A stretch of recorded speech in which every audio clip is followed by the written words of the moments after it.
I didn't feel like I was represented in TTRPGs until I saw Carlos Luna, and that was like, hey, he looks like me. So I became a communist. I didn't feel good enough to call myself Mexican or play Mexican characters because I felt like I was like a phony, obsessed with furs. Yeah. And then in the quotes I put, gotta have it.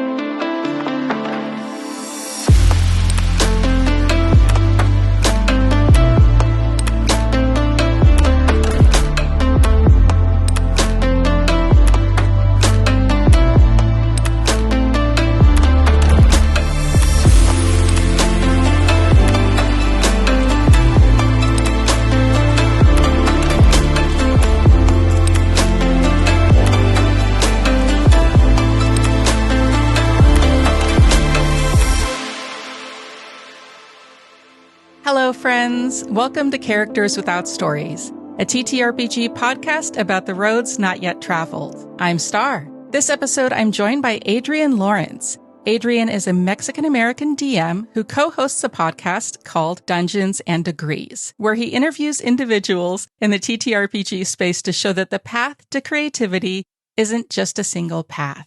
They have also been a part of many charity events for numerous causes that use TTRPGs as outreach to raise money. Adrian, how long have you been playing TTRPGs? Oh, boy. I had an early experience back when I was just a wee lad. I want to say like 8 or 9 or something like that. My dad got the starter set, and I was really wanting to try it out. And he was our DM with me and my brother, and we played a game. We got jumped by a bunch of rats, and we had died. We were just rolling horribly. And I'm like, I'm never playing this game again.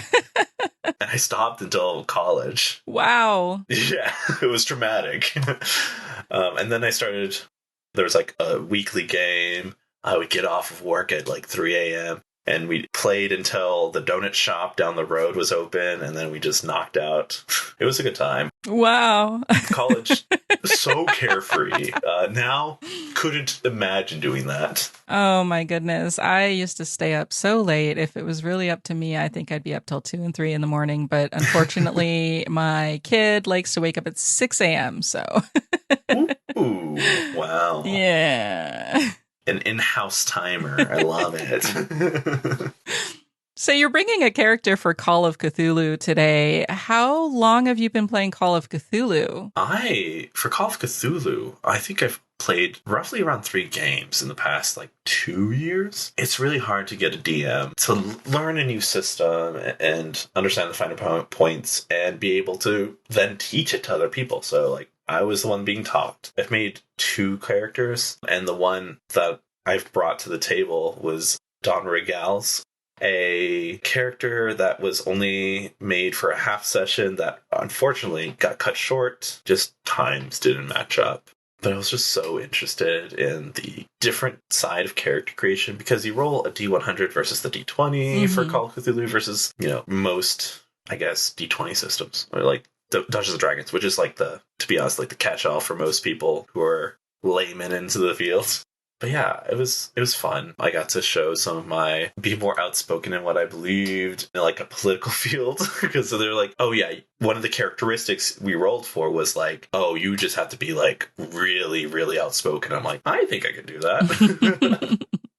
So I became a communist, which was funny. I'm not full blown, but I have very leftist values, so it was just fun to express them there. It's yeah, the means of production should go to the worker. And then everyone's like, oh, he said it. Your friends that you were playing with, how did they respond to that? Do they have the same values as you? Oh, see, because there was only one other player with me, he was just egging me really hard, but he was in character. He was like, oh, you're one of them red bastards. And I'm like, I'm just saying, man, just, it seems like it's just all at the top and the working man's getting nothing. And I'm just really kind of sticking it to him. But they're like, I think that's where we ended the session of me just ranting about communism. And then I didn't get to go further with that. Yeah. I'm curious. Sometimes when people build a character, they make a lot of choices on their own. Sometimes they do a lot of rolling to figure out what their character's good at, or even basic characteristics. For this character, you said that you rolled for your stats. Did you roll for all of them? Did you make certain choices and leave the rest to the rolls, to the dice? Let's see. I think because in the system, you get points into your main stats, which are like strength, constitution, size, dexterity, appearance, which is like the charisma adjacent, intelligence, power, which is more like strength and stuff, education, and luck. You roll 3d6, times it by 5 for most of those things, and then there's special rules for the other rolls, but then you get to put points into your actual character sheet. It looks like so much stuff. And to be honest, at first when you glance at it, and it's like, skill page for 5e is just like maybe 10, 12. Yeah. This thing has like a row like that, but 3 columns down across the field. Yeah. And I put a lot into psychology. I put a lot into photography because like those, as an individual, those are my interests. I have a bachelor's in psychology. In high school and college, I took photography classes. I put that part of me in there to kind of develop my character, to kind of like seed myself into it. And especially with like a new system, it's hard for me to be like, oh, I know what's good and what's not good, or what's going to come up and not come up, because from my experience, it all depends on the dungeon master. It all depends on how they play. And then also, what the hell am I doing? Because I have no idea. And just choosing each of these things, it was tough, but you're going to have some dumb stats, and sometimes you're not going to be able to roll it. But it's good. It's cool. It's cool. I like it.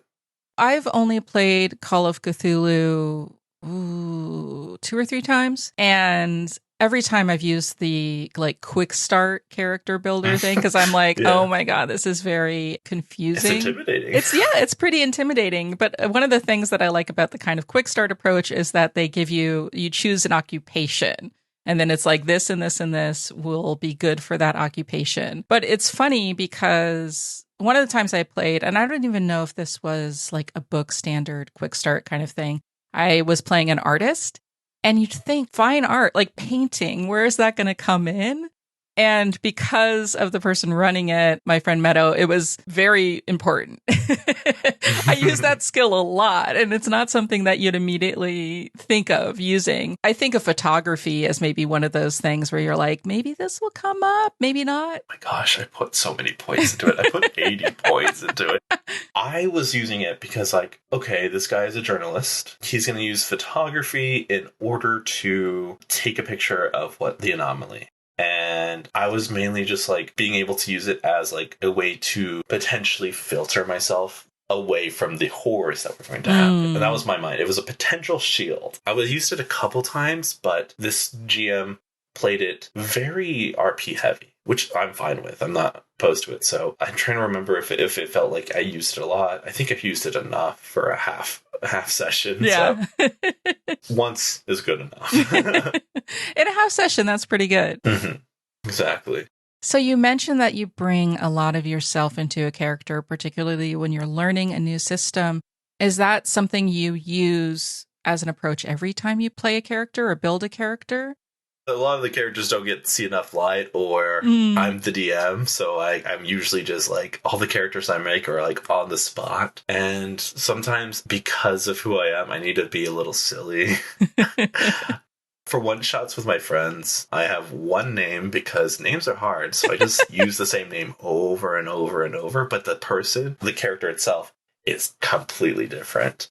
And it just helps me relax. I'm not taking myself serious. I don't have to worry about the game mechanics as much. I'm here to have fun. So I'm going to push that to the limit. So I play ridiculous one-off characters all the time. But like for Call of Cthulhu, that's not the thing. Yeah. Yeah, you're not playing a ridiculous little monster, a kobold, or a goblin.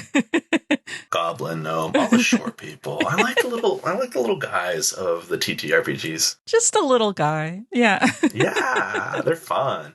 I don't know why. I don't know. I think elves are boring, if that's controversial.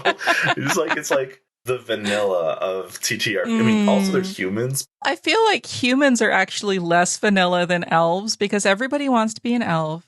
because they get dark vision and they're all, beauty, whatever. Longevity. How many people play humans? I actually think that there's not as many people as we might assume that play humans. Usually the mid-maxers, because they want that extra, like... variant human. Yeah, exactly. You already know. I know. I've done it myself, okay? We have to know what it tastes like, I'm really curious. You say you give your characters the same name over and over again. Is it Don or is it something else? It's Jimothy McTavish. And then it was Special Agent McTavish because he was a cop. And then it was J. Moth McTavish. And Moth, it was like a leopard person. So it had like the patterns of a moth. And then there was one more. I think there was just Jay McTavish. I think that was, just Jim. And then just like shortened to McTavish. And that guy I was late to a game. I didn't prepare. And I said, hey, because I didn't prepare, it was a one shot. And I didn't make a character. All my stats are 10. I actually don't have any abilities. And I want to see how long this guy lasts. The DM was like, sure. Fine. It was like this magical academy, and I was just like the guy who just accidentally got in. Fun stuff. And the only thing I did was like help people and climb ropes and just do manual labor. And while they're like fighting a hydra, just shooting down magic, and I'm just like, let's go, guys. We just gotta hide up there. I don't know where that goes, but it's fun. Nice. So what of yourself have you brought into Dawn? Definitely psychology. Definitely photography. A lot of it was just rolled after that. So I put a brother, which I do have, and we get seen as the same person.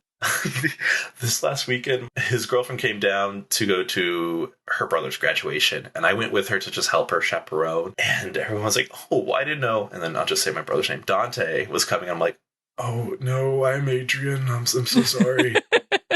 It was everybody except for the grandmother who just like, who are you? I'm like, oh, someone noticed me.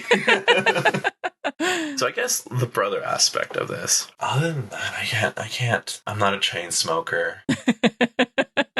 Yeah, I think that's basically it. Everything else was rolled for.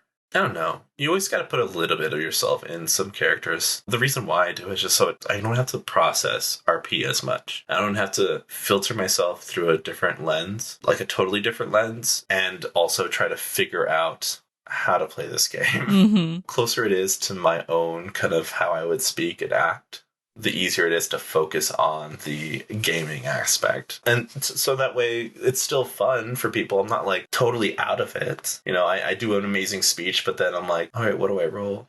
Which is, it's fine. It's fine to ask, but it's like, I want to make sure that I am actively looking myself for the information. So it's not all in the DM. Mm-hmm. And I think that's just because I've been the DM for the majority of my time playing TTRPGs. Personally, one of the things that I have the most trouble being very different from myself is in values and morals.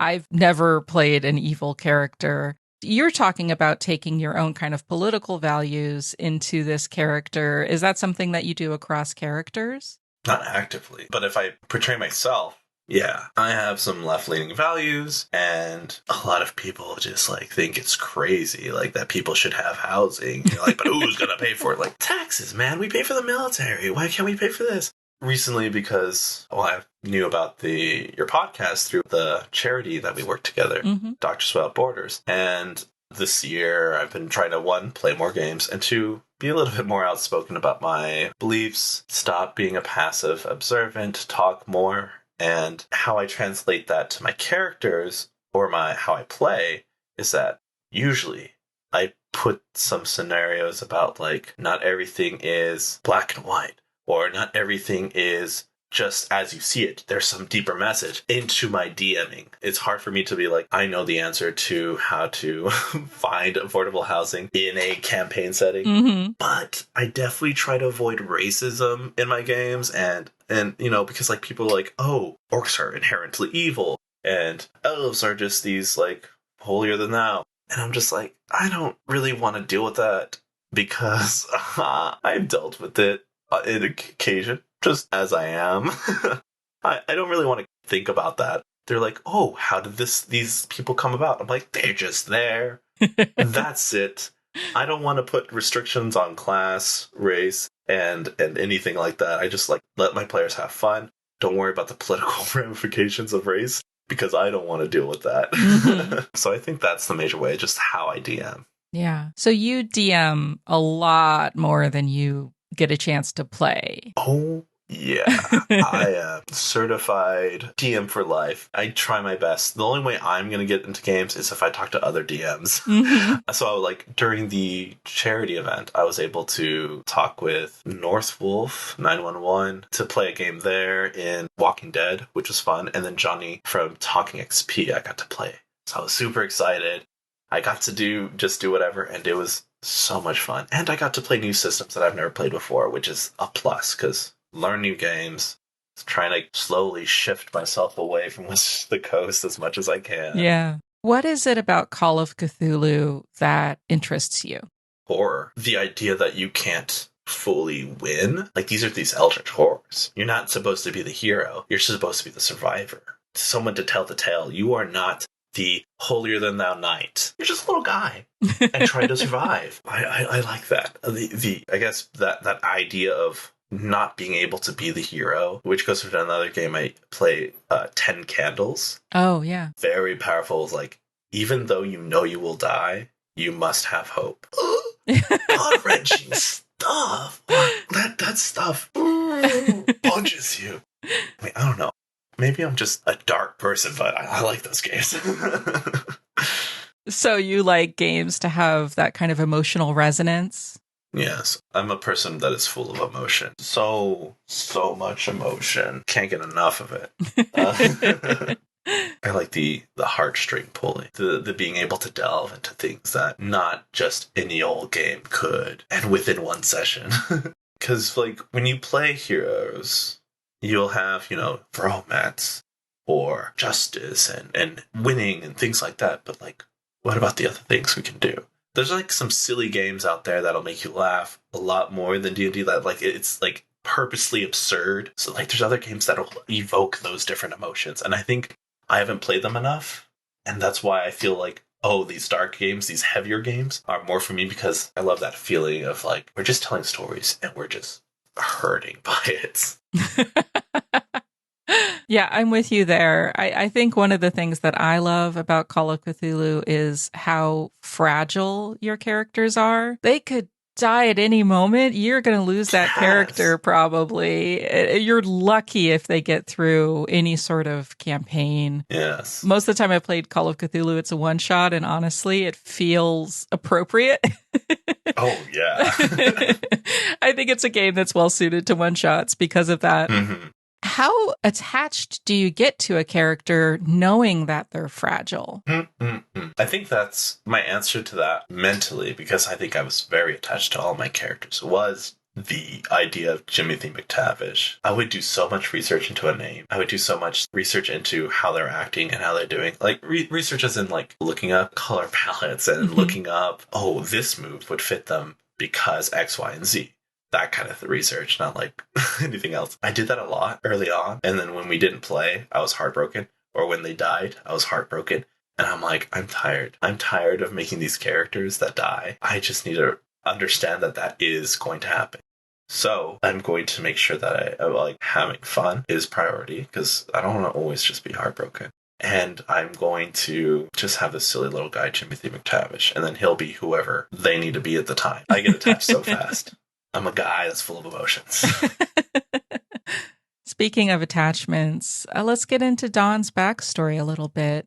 You said that Don has a brother. What is his brother's name, and what is their relationship like?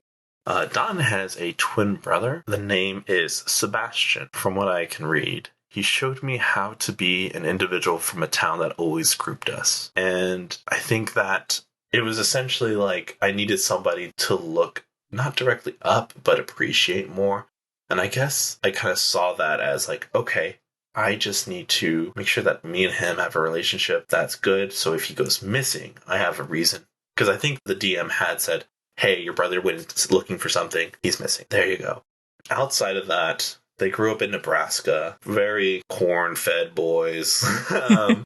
And if they're out there, they're definitely just going to be paired all the time. They're going to grow up being seen as just two and not as individuals. And to be honest, like, I've had like a handful of twins in my school, so like I could see that. It's like, oh, it's the Rodriguez brothers, and it's like, can you even tell them apart? Blah blah blah. I'm like, yeah. I mean, I think I took my time to really look at that because I don't know why. I felt that when people do that, when they pair things off, they just remove the individuality. So I wanted to make sure that I knew them. So I felt like I brought that into Don and what he thought. He doesn't have any partners. Don has a bird, Wanda. That's adorable. What kind of bird? Meadowlark. You mentioned that your brother Dante looks a lot like you. Are you two twins, or you just look a lot alike? You're younger, but taller. We just look a lot alike. Did you ever get confused for each other? All the time.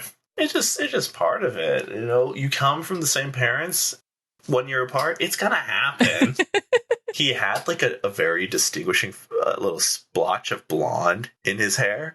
But like recently he's grown out of it. It just kind of disappeared. We used to get confused all the time. Like stopped in the hallways. Hey, you're supposed to be you're going to your class now. Okay, never mind. I think the idea of trying to be an individual when we were also kind of paired up, I try to do that. And then also, me and him got into some trouble. Not collectively, just against each other. I was very aggro about a situation. And I think I started a fight at school with him. And I think it was because he was like kind of like starting to encroach in my friend group. He started to like date a girl that was in it. So then he sat in here. I'm like, what are you doing here? And I think I was trying to make an individual of myself. So yeah, I feel that. Yeah, it was interesting. I think one of the things that made me most mad at my younger sister, was when she took a piece of clothing from me, like a jacket, and she wore it to school and she told everybody that it was hers. Oh my God, I was so angry because it was the same thing. We were very close in age. Yeah. They looked similar. Mm-hmm. So it was like, I need something that's mine. Yeah. Oh gosh. I don't know if I threw something at the jacket or I ripped it or something. And then he told me, this is your jacket. And that pissed me the hell off. Oh my gosh. Good times. We're good now. I mean, he's living all the way in Florida. So there's this thing that when you get around your sibling, like you guys work well together, and then all of a sudden you just can't stand them. That's my relationship, at least with my youngest brother. We work very well together, but not for long periods of time.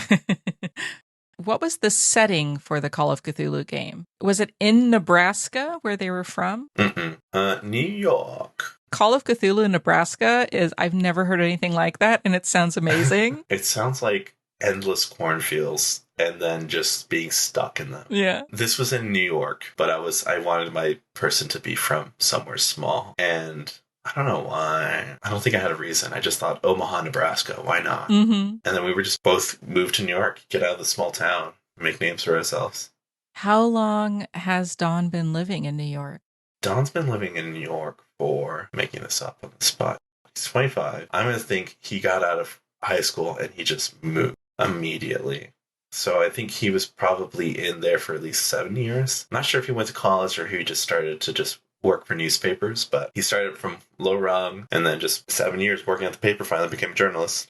He is a photographer, or he also writes? He writes. He does he snaps a pic and gotchas, but also because of the setting, people have been coming to him. There's something out there. There's something out there. So he's been looking, investigating slightly, probably asked his brother about it, and his brother went to go look out and then disappeared.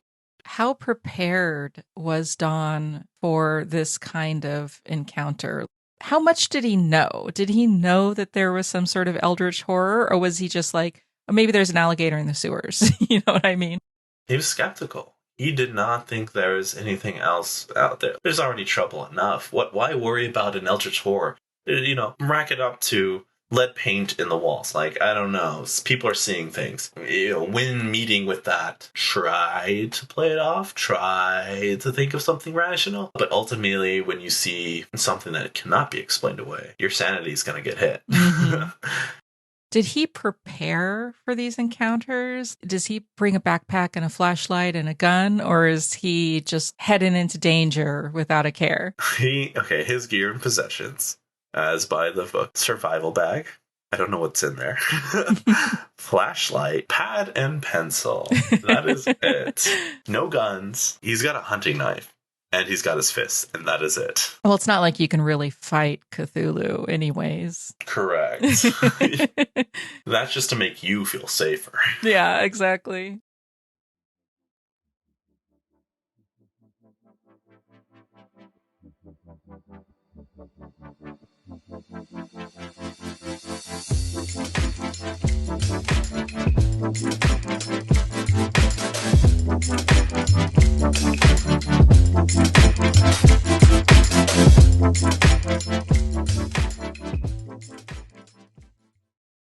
What does Avatar: The Last Airbender, Dungeons & Dragons, horrifying monsters, and a group of weirdos all have in common?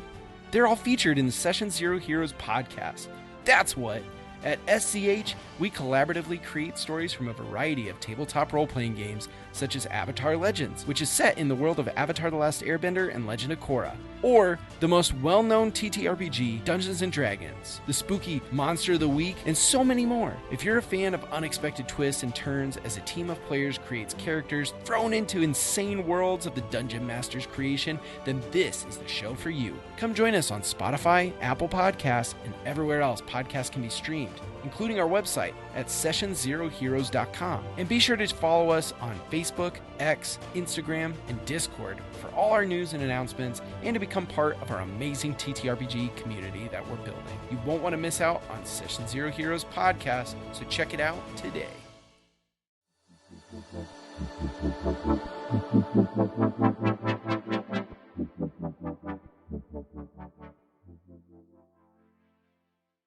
What does Don look like? I think when I first pictured Don, I thought very Superman-esque, very broad, short black hair. And to be honest, I think this is right before I started to make my characters look a little bit more like me. So I think he was white at the time. Probably not as sun-kissed as he was in his youth. New York is a little bit more building structured versus outside. I picture him with a white button up and suspenders still from his farming days. He just still has that in him. And some nice black slacks and nice shoes. No glasses. He didn't need to hide his identity. This sounds a lot like Clark Kent. Yeah, exactly. Yeah. It was one of those games where I was just like, I gotta figure out, this is this. That's it. Like, I didn't think too much about it. Mm-hmm. It's easy to pull things from other media sources to draw inspiration because the only way you're gonna get inspiration is from the things you've already seen. Everything's inspired from everything else around it. Do you often pull inspiration from other media when you're building characters? None of the McTavishes. I feel like less about appearance, more about like story structure, because it's hard to make a new original story without checking every single thing that's been out there, I feel like I do with characters that I have to pull out of my head, and I just, okay, here's an attribute I like from a character. Let's go with, can't do it right now because I'm talking about it. Listen, if I had my GM brain, I would have just made something up by now. I can't. I'm just all of a sudden just blanking. But I find an attribute that's likable or something that I can build a personality around, and then I just build it outwards into the world, and that's the only adjustments I do, and then I just work with that. I try to make original, but the more I think about the characters, I'm like, oh well, this sounds like X, Y, and Z. One of my first characters when I was coming back into TTRPGs, they made fun of me because I said, oh, he doesn't have his parents. They're like, oh, another orphan. This was a bad GM experience, I'll be real, so it didn't matter. But I try to think about it. I'm like, okay, I watch a lot of anime. Naruto doesn't have parents. Bleach, he doesn't have his mom. One Piece, you don't know anything about the parents until much later. A lot of these characters don't have parents. Oh, Batman. All the villains from Batman do. They're all billionaires, but their parents died, so they inherit it, and they get to do these crazy things. It's just hard to avoid that to be your first trope is dead parents. Because, one, you don't have to think about what's going on. You're less to think about. They're gone. And two, just most of the media, because they want to bring out the parents later or their story later, put them off to the side and just focus on that character. So yeah. I've experienced my fair share of being accused of just copying. I think a lot of times, especially for people who are coming from D&D, there's this notion that the GM or the DM is going to use those connections against you. They're going to fridge your family, essentially. Yes. And I mean, this is actually the way you mentioned it in this Call of Cthulhu game. Essentially, your brother is the impetus for you going into looking for Cthulhu rather than avoiding. You probably wouldn't be going after this unless your family was involved. I mean, it's a powerful motivation, but at the same time, you're playing with that trope as well. I think it's just easier that way to find that, like, as long as you have a good relationship with your family, like, yeah, that makes sense. If you don't, you're like, nah, they're dead to me. That's okay. That's bye. Especially if I thought it was a short run, like, sure, mess with my family. But if it's a long run, I'm like, all right, let's talk about this, like GM gun to my freaking draft of my character backstory. Hey, hold up there. Was there anything else that was important in Don's backstory besides the brother and then their kind of story of coming from Nebraska, working at the newspaper? Due to the fact that I rolled a lot for these things, I don't think I had too much to kind of like seed in a quote unquote importance to the character. I think I played a little around how I wanted this person to be presented and their identity. And that's so essentially like Superman, so like big and buff. But like I thought, oh, he's been out here in New York for a while, so maybe he's not as buff. So like dumping strength, make sure his con is good, his appearance is good. Things are all mediocre. I can't say that I can think of anything from character creation. When you come into a game so fresh, it's hard to like put too much into it. It's a lot of like, I'll make sure I know some of the rules before I go in. At least be courteous. Yeah, your first character in a new game is often you build your character and you don't know what's going to be useful or what's going to do what you want it to do. And then you play that game and you're like, oh, next time I'm going to do it a little bit differently. It's hard because like I don't want to meta too much. I'm like, oh, this guy knows nothing. Why would I put anything into XYZ? Well, but you also don't want to be useless. So make sure that there's some adjacent thing that would assist in the party because you don't want to be this like body that just, okay, you're there to just get picked up by Cthulhu and thrown out the window, that's all you're there for. You want to be useful to the party, strong, self-sacrificing or something like that, or smart, being able to get you out of some sort of kind of situation. You gotta play to those advantages. We talked about this Clark Kent inspiration. We also talked about you rolling for parts of the character building process. Did the process start with the rolls and then you justified or built around the stats that you rolled? Or did the character concept come first and then you use the rolls to kind of flesh it out? Definitely the rolls first. Mainly the fact I'm learning. I'm figuring this out. Because names for me, kind of hard. And also want to make sure my names mean something. This one, it was just from someone I think it's like an actor, voice actor, that if I remember correctly, I don't remember completely at the time. But I'm like, why not? This is a one-off. I like to think about it as I go down. Like, as soon as the rolls were made and I had the choice of putting all those points into each of the columns, then I had to create something. I had to have some sort of vision. I mean, that's how I do it with most of my games. Because, like, you have to give up something. You have to put something low. You can't be good at everything. So, like, why am I good at this versus something else? So when I start creating that character, to start building that story when I look at each of the items helps me decide that. It's not because I want to min-max. It's because I think this person would do it. And not like, I'm going to dump all my stats into something dumb. Like, I'm going to be more reasonable than that. Why is it so diverse? And I think during that time of creating, I was still like, I'm going to move some points around still. Because also I think there's like bonus points at the end, which is nice. Because like, you feel like you're still lacking. Well, here's your last chance to change something up. Mm-hmm. Besides photography and psychology, what else is Don good at? Spot hidden, 60 points. That's a really good one. Yeah, no, for sure. It's useful. I mean, I feel like, okay, why did I want it? Well, he's a journalist. He has a photography. He's got to find spot hidden. Education 65. Oh, the other 80 is fast talk. I guess because he's been in New York and he knows the gimmicks, the potential of what could go wrong. I think the next highest one is psychoanalysis at 46. It was interesting because there's percentages next to some of these, and I think that's where they start at. And then you put points into them. So psychoanalysis, I put 45 points into versus psychology, which I only put 30, but they're like 6 points apart. Like, you have to make big decisions. I did not make this guy want to attack anything. 30 in Brawl? That's it. What's there that was given to you, but everything else? I didn't think I was going to fight anything, okay? For the listeners, Call of Cthulhu is a roll under system. So if you have a 25 in something, you have to roll under 25 to succeed in that skill. It's a little bit punishing to have a low score in something and have to use it. Mm-hmm. Yeah, I like that system, especially how the points were divvied out. And just like, you had so many, and so I was like, it seems like a lot. This is nothing like D&D. It's overwhelming.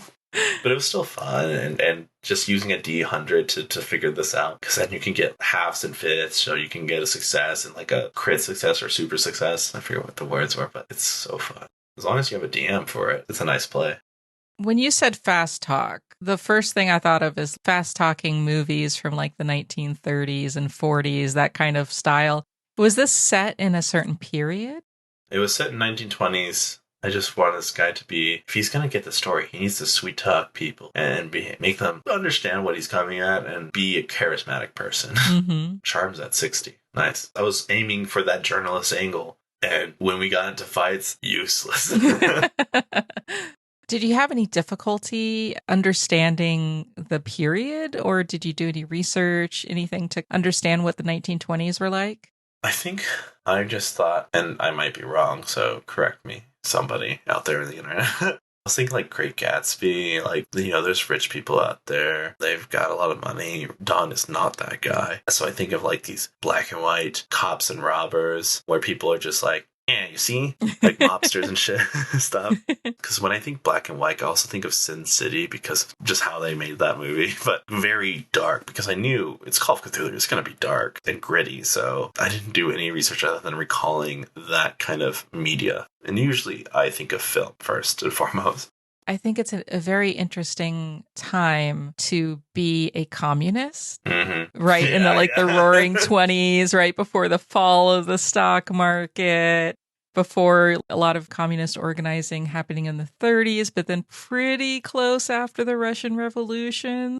Did any of that come into play, that kind of historical context of being a communist? I think because of that, I knew I had to be tight-lipped, but like as soon as it came up, because it was like one of the like quirks I had, like I had to talk about it. I forget how it came up, but it came up like right before we ended the session. And I was just like, oh yeah, I gotta talk about this. And I kind of started out with code, but some of those buzzwords. But then the character got caught on and was like, oh, you're one of those. And I'm like, yeah, but it makes sense. Look at us. Mm-hmm. That's the only time. Like, we swiftly moved out of New York. This bigwig had some sort of excavation site out in a different country. So, like, we moved out of there. So I didn't have to worry about politics. It's interesting to me when you have a character in a game that has something that has to stay hidden, some sort of secret. I think a lot of times people hesitate too much to let something slip, and then it never gets revealed. But you got a chance to explore that even within half of a session. How intentional was that? Not by my part, because I had totally forgotten about it. And I want to say the person that was across from me, the other player, was just talking about it, and it just like he just brought it up.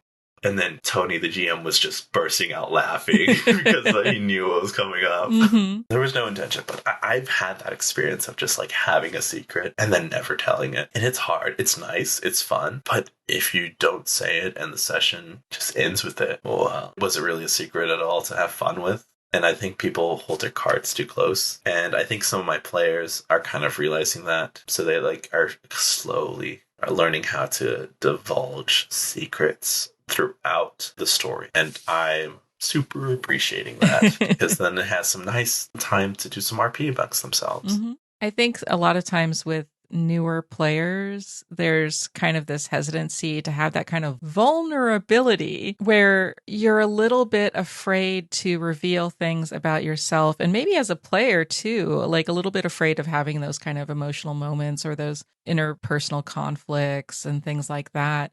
Do you ever feel like you have trouble with that? Or are you just like a very open, vulnerable person when you play? I mean, even as a GM, I think there are moments where GMs have to also have those emotional moments with players as NPCs. Yeah, I think there's like one aspect of being vulnerable that I can't do, and I'm trying to, but it's a long road. Like, I'm able to do sad and angry and all that intense. I just can't do romance. I'm very guarded as an individual. I think it was like a year or two ago, I played Thirsty Sword Lesbians with my friends. That would be a hard one to play without romance. Yeah, no, but I did it, but I was, good looking. It was hard. It was just, the words weren't there. The spice wasn't there.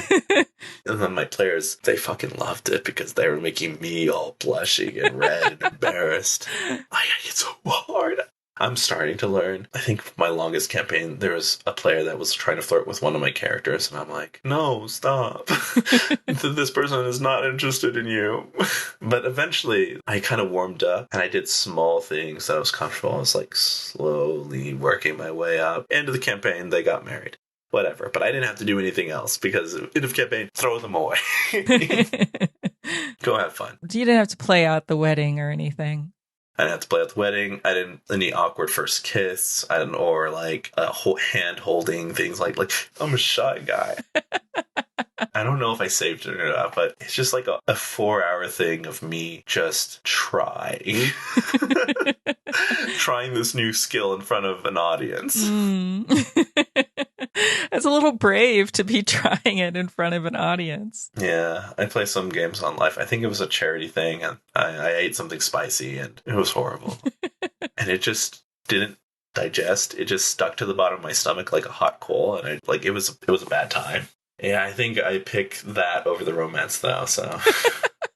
Since you're not interested in playing out romance, do you ever consider the sexuality of your characters? To be honest, I was like, they're all ace. Okay, let's not worry about them. But I think I've become a little bit more thoughtful about it. Not only sexuality, but having non-binary characters, having trans characters, things like that. Because I have trans players and I have non-binary players, to me, it wasn't something that I thought about. And because it became more relevant, it's kind of nice to have someone that looks like you. And it's something that I've learned slowly but surely. Like, I didn't feel like I was represented in TTRPGs until I saw Carlos Luna play on Dimension 20. And that was like, hey, he looks like me. And I didn't understand the importance of it until it happened, because I was like, oh, these people are having fun. It's fine. I didn't care about religion, sexuality, anything like that. But when I saw him play, I'm like, I could be that guy. I could be the person sitting in that chair. It just shifted my thought completely. My experience now is to have more diversity in how I portray these things, especially in my games. Sexuality, I'm working on it because I'm the romance thing. Very few people are partnered up. Okay, they're just individuals in the background. In your previous characters, you often played white people. Mm-hmm. Was seeing Carlos Luna the turning point, or did it come afterwards, before that? Or it came afterwards. I think there was I didn't really see it. It doesn't come up to mind. I didn't notice it, but in my mind, the default is white, and I didn't realize and if I grew up with more Hispanic people, I mean, I live in Central, I should, right? I should have that default, but it doesn't happen because, in media, and people are like, there's not enough white people. Whatever, fuck y'all. I'm, slowly working on changing that mentality. And it's not like it's bad, it just is, I think I want to say, because I was afraid, and we're going to get into something else now, now I think about it. As someone who is Mexican American, I have a lot of the Mexican thing is mainly just my skin color and sometimes the food I eat. And sometimes I know Spanish, but I only learned it through school because my mom was too busy to teach me. I didn't feel good enough to call myself Mexican or play Mexican characters because I felt like I was a phony. Interesting. Yeah, right? Yeah. And that was like part of I don't know if people can see the shirt, but I have a shirt on where I talked about my own identity. Being Mexican enough or being white enough was like one of those things I talked about. I'm very white for a Mexican guy, but I make silly voices, right? That's not Mexican. I'm supposed to be machismo. Why I'm supposed to be a strong man. But like, I'm not white enough because, I mean, I have skin. I don't know, I can roll my R's sometimes. I know not all Mexican, but like, it's just, there's things that I didn't feel like I was good enough to be. So it just felt weird, like this limbo, slowly. Because I'm trying to make sure, like, I'm still this skin color. I'm still, I have that heritage. Why not? And even if I am American, America doesn't mean white. America is just freaking lines we live within, And there's so many of us that are that American. I've had racism thrown at me before, go back to your country shit. And it's like, I would fucking die. I don't know enough Spanish to survive. I've been slowly trying to feel comfortable with when I play those kinds of characters. Do you bring it in when you're GMing? Do you have characters that are Mexican? Or it's a little weird to say Mexican in D&D because it's not like there is a Mexico. Right, yeah. I just do like, they're tan, they're dark skin. I use the tone of their skin because of how I just avoided that thing entirely. With just like, you can pick any race you want, they're going to be okay, and there's not going to be any racism. That's how I describe them. When people are on fire, someone with darker skin is not going to be like, whoa, what is that? Yeah. But then you have games like Call of Cthulhu, which take place in a version of our world where those things really are concrete. There is a Mexico. There are games out there that have very political things that are entwined into their gameplay, and that's fine, that's okay. I understand that it's going to be part of that world. So I'm okay playing with it. I just don't know if I could act out that stuff in a way that, one, would make me feel comfortable that my players aren't thinking, hey, this guy's just playing this to be a racist. I don't know if I could GM for it. Like, listen, I've dealt with racism before. I'm fine. If there's like an NPC that's supposed to be the bad guy, you want to use racism, I'm fine with that. I know other people aren't. Because we want to escape. We don't want to live through it in our free time, So I understand it's there, and I'm fine with it in those types of games. But let me punch them, As long as you let me punch them, I'm fine. I think a friend of mine said, if there are Nazis in your games, you better be punching them. Yeah. No, for real. What are Don's flaws? He's afraid of the dentist. Because like in Call of Cthulhu, you have to have a fear so that the DM can have a better way to scare your character. So afraid of the dentist. And I think the other flaw, and it was rolled, I didn't know how to properly play it, but obsessed with furs. Yeah. And then in the quotes, I put, gotta have it. That's bad, but I didn't get to play it up. The fact that was on a roll table tickles me. That is very silly. But it's also interesting because furs are a luxury item. You're in the 20s, you're playing a communist. Like, I could definitely see that being fun. Yeah, like, I'm for the people, but man, all these extinct animals died for this. It's my one thing, okay? Just let me have this one thing. Go into the communist meeting wearing your mink. Yeah. Don, if you could have one superpower, what would it be? That's an interesting question. I don't want my life to be better or my work to be better. Now, I know this kind of can sound a little phooey, but mind reading, it would help out so much to get to the truth of a story. I'm pretty good at matching stories, finding the lies myself, but if I had that, I just might be able to get the scoop first. Go to one source, go to the next source immediately, not having to pry too much or beg or just try to, be the nice guy and say, hey, come on, help me out here. Hopefully I don't read the wrong mind. I hear that there's some people out there that are just like, can feel those things. I never believed it, but if I had that power, I would believe it. I think mind reading would be real nice. Adrian, thank you so much for coming on the podcast and sharing Don with me and my listeners. It was a pleasure. It was fun. It was good. Listen, I don't get to talk about these characters. They just lie in a folder in my computer. That's what I'm here for.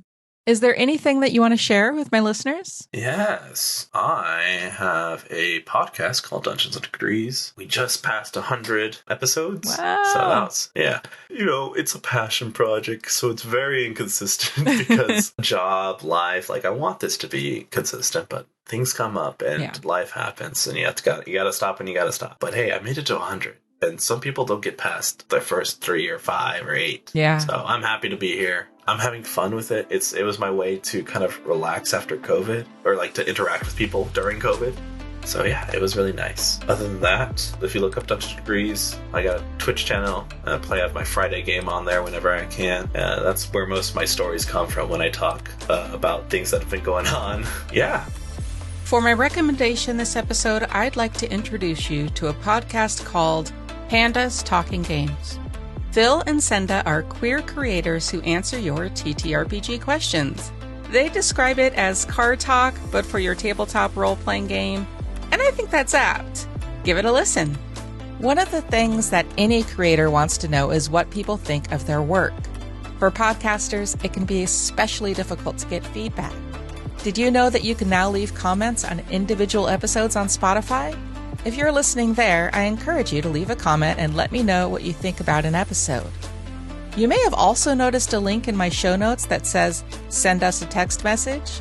If you have a question you'd like me to answer on a future episode, or just want to leave a comment, send me a message. I started a newsletter. If you'd like to get a behind-the-scenes peek at the podcast, follow my other projects like my current all-woman actual play, and be notified when a new episode drops, you can find the sign-up form in the show notes or on my website. Please share the podcast with a friend. Word of mouth is the best way to find new listeners. Your recommendations help me immensely. Thank you to all my listeners spreading the word. I'm so grateful. You can find me on TikTok at StarMamaC or on Threads, Blue Sky, Instagram, and Facebook as Characters Without Stories. You can also listen on YouTube at Characters Without Stories or follow the link in the description. My submissions are currently full. I'll announce on the podcast when I'll be accepting more submissions, so keep your ears open. Thanks for listening, and may all your characters find their stories.